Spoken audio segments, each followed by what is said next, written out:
क्या आपने कभी सोचा है अगर मरने के बाद कोई बहुत बड़ा विद्वान राक्षस बन जाए तो क्या होगा। भारत के पौराणिक ग्रंथों में इसी तरह की भयानक आत्मा का वर्णन है जिसका नाम है ब्रह्म राक्षस। कहा जाता है कि ब्रह्म राक्षस वही बनता है जो कि बहुत बड़ा पंडित होता है या ब्राह्मण या कोई बहुत बड़ा विद्वान, पर उन्हें अपने ज्ञान के घमंड के कारण या किसी गंभीर पाप के लिए मिलती है सबसे भयानक सज़ा, ब्रह्म राक्षस बनने की सज़ा। इसलिए इनकी आत्मा हमेशा घने जंगलों में, पुराने मंदिरों में या बरगद के पेड़ पर भटकती रहती है, पर असली कहानी अभी बाकी है। जय श्री मंगल दोस्तों, स्वागत है आपका मेरे यूट्यूब चैनल में। हाजिर हूँ आपके सामने फिर से एक नई स्टोरी लेके। प्लीज़ अगर स्टोरी अच्छी लगे तो इस वीडियो को लाइक करना। यह बात है मध्य प्रदेश के एक छोटे से गाँव की। इस घटना को लगभग 30 साल पुराना बताया जाता है। इस गाँव के बाहर एक बरगद का पेड़ था। वहाँ गांव वाले रात के समय कभी नहीं जाते थे। वहाँ इतनी सारी घटनाएं उन्होंने सुनी थी कि हर कोई वहाँ जाने से डरता था। कहा जाता था कि यहाँ से जो भी निकलता है रात के समय उसे संस्कृत के मंत्रों की आवाज़ें आती है, और जो भी उस आवाज़ का पीछा करता है वो कभी वापस लौटकर नहीं आता। राघव शहर से वापस आया था। उसे गाँव वालों ने उस रास्ते पर जाने का मना किया, पर राघव ने कहा कि यह अंधविश्वास है, मैं किसी अंधविश्वास को नहीं मानता। और उसी रात 12 बजे राघव अपने दोस्तों को एक चैलेंज देता है कि मैं रात के समय उसी रास्ते पर जाऊँगा और उसी बरगद के पेड़ के नीचे एक रात बिताऊँगा। उसके दोस्तों ने इसे बहुत समझाया कि यह बहुत खतरनाक हो सकता है, पर राघव ने उनकी बात नहीं मानी। राघव ने एक टॉर्च ली और रात के 12 बजे निकल गया वो उसी बरगद के पेड़ पर। जैसे जैसे वह रास्ता पार करते जा रहा था, माहौल बहुत ठंडा होते हुए चल रहा था, और जैसे ही वो बरगद के पेड़ तक पहुंचा, उसे संस्कृत में मंत्र पढ़ने की आवाज़ आने लगी। राघव घबरा गया। उसने सोचा यहाँ तो मेरा अलावा कोई नहीं है, तो ये मंत्र की आवाज़ कैसे आ रही है। उसने सब जगह देखा, उसे कुछ नहीं दिखा। तभी उसे बरगद के पेड़ से आवाज़ आई। उसने जैसे ही पीछे मुड़कर देखा, पेड़ की डाल पर एक आकृति थी। वह धीरे धीरे नीचे आ रही थी। जैसे ही राघव ने उसे देखा, जैसे कि उसकी आत्मा ने उसका शरीर छोड़ दिया हो, वह इतना ज़्यादा डर गया। उसने देखा बिल्कुल बड़े बाल, लाल आंखें और इतना डरावना स्वरूप जिसे वह आज तक नहीं भुला पाया। वह और कोई नहीं, साक्षात ब्रह्म राक्षस था। और एक बात, उसने एक जनेऊ की माला पहनी हुई थी और उसके हाथ में ताड़पत्र का एक बहुत पुराना सा ग्रंथ था। उसने राघव को एक बात बोली, क्या तुम्हें संस्कृत आती है? राघव इतना डर गया कि उसके मुंह से कुछ नहीं निकला। ब्रह्म राक्षस ने उसे कहा कि मैं एक सवाल पूछता हूं और जो भी मेरे सवाल का जवाब नहीं दे पाता उसकी आत्मा यहाँ हमेशा के लिए कैद हो जाती है। उसने एक संस्कृत के श्लोक का राघव से अनुवाद पूछा। राघव वह नहीं बता पाया। तभी वो ब्रह्म राक्षस बहुत जोर से हंसने लगा, और राघव को पता नहीं क्या हो गया। उसे ऐसा लगा जैसे कोई उसे हवा में उठा रहा है, और वह हवा में उठता चला गया। उसकी आँख अगले दिन सुबह खुली। गांव वालों को बेहोश मिला उसी पेड़ के नीचे। जब गांव वालों ने उससे पूछा कि क्या हुआ था, उसे बस एक ही बात याद थी।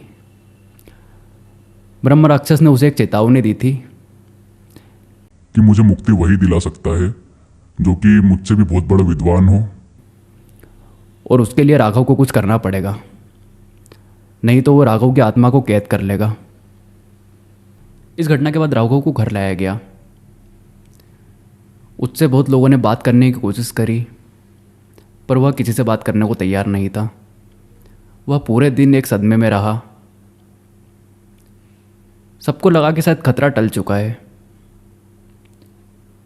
पर उन्हें नहीं पता था कि राघव के पास अब ज़्यादा समय नहीं है। उसे ब्रह्म राक्षस की मांग पूरी करना ही पड़ेगी।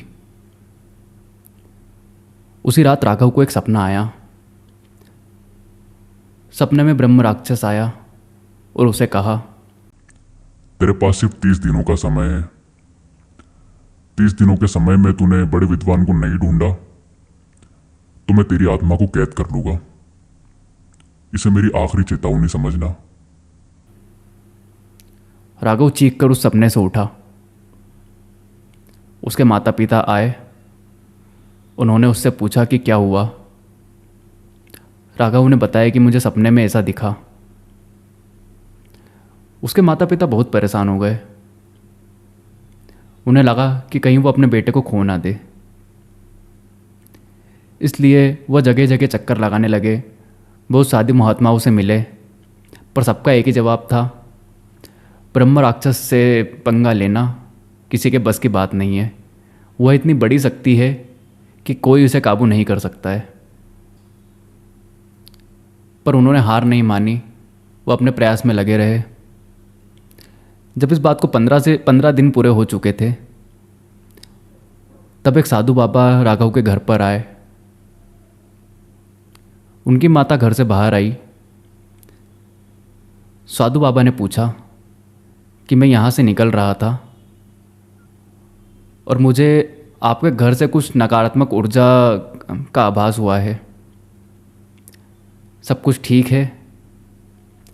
राघव की माता ने सब कुछ बताया। साधु बाबा ने कहा कि मैं तो आपकी इसमें सहायता नहीं कर सकता, क्योंकि वो शक्ति का सामना मैं नहीं कर सकता हूँ। ब्रह्म राक्षस का सामना सिर्फ वही कर सकता है जिसने सालों तपस्या की हो और सारी मोह माया से दूर रहा हो। बाबा ने एक नाम बताया, भैरवनाथ। भैरवनाथ एक ऐसे तपस्वी है जिन्होंने सालों हिमालय के पहाड़ों में तपस्या की है, और अभी वो पास के गांव के एक मंदिर में ही हैं। वह कुछ ही समय के लिए आए हैं, कुछ समय बाद वो वापस लौट जाएंगे। राघव के माता पिता ने बिना कोई देर किए राघव को उनके पास ले गए और उनसे सहायता मांगी। बाबा को देखकर उन्हें ज़रा उम्मीद आई। उन्हें लगा कि यही है जो उसकी सहायता कर सकते हैं। बाबा ने उन्हें कहा कि आज से 5 दिन बाद पूर्णिमा की रात को ही वहाँ जाना पड़ेगा।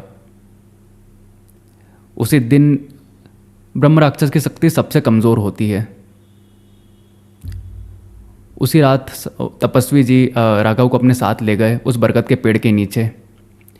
जब वो वहाँ गए, वहाँ कोई नहीं था, पर थोड़ी देर बाद वहाँ तूफ़ानी हवाएं चलने लगी और उस पेड़ के ऊपर से प्रकट हुआ ब्रह्म राक्षस। तपस्वी जी ने उन्हें कहा, ठीक है, तेरी मांग हम इसने पूरी कर दी है, तो इस बच्चे का पीछा छोड़ दे। ब्रह्म राक्षस ने कहा, तुझे क्या लगा कि तू मुझे मुक्ति दिला सकता है? ना मेरी मुक्ति की कुछ चाह है, ना तू इसमें मेरी कुछ मदद कर सकता है। जो ज्ञान के अभिशाप की वजह से मैंने अपना जीवन खोया और जिंदगी भर एक भटकती आत्मा बन के घूम रहा हूं, उसका बदला मैं हर विद्वान को मार कर लेना चाहता हूं।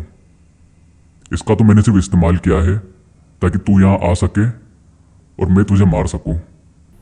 उसके बाद आसपास के सारे पत्थर उड़ने लगे और वो तपस्वी जी की तरफ उन पर वार करने जाने लगे।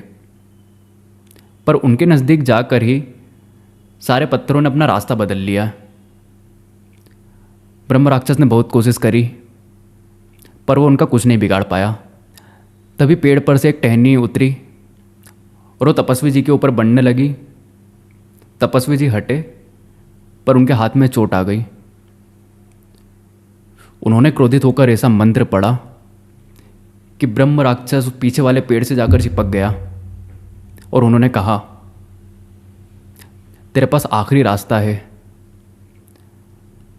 अगर तूने इस बच्चे को नहीं छोड़ा तो मैं तुझे यहाँ सदैव के लिए कैद कर दूंगा। तुझे मुक्ति चाहिए, मैं तुझे मुक्ति दिलाऊंगा।